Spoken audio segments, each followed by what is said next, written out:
Hello everybody, welcome back to the HardReset.Info channel. In today's video, I'll show you how to enable MemFusion on INFINIX Hot 50.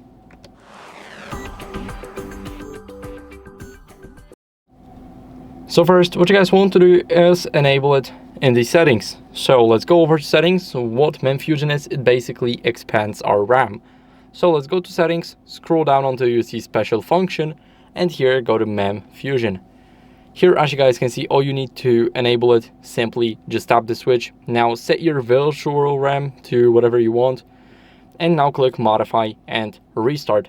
So now our phone is restarting. We just gave it plus 3 GB of RAM, so now we are at 16 GB of RAM. Of course, if our storage gets bigger, so we use all of our storage, then this won't work that fine. But if we actually do not fill up our storage to the max, it should work perfectly fine.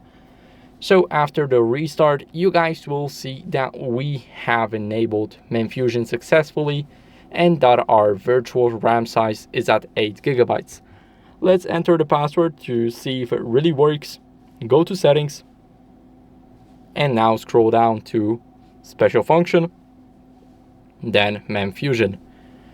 As you guys can see, we have 8 plus 8, so the built-in RAM is 8 GB. Now we just gave it another 8, and as you guys can see, we've got 16 now. So it works, and that's it for the video. I hope it was helpful. If it was, then leave a like, subscription, and a comment, and I'll see you in the next one. Bye.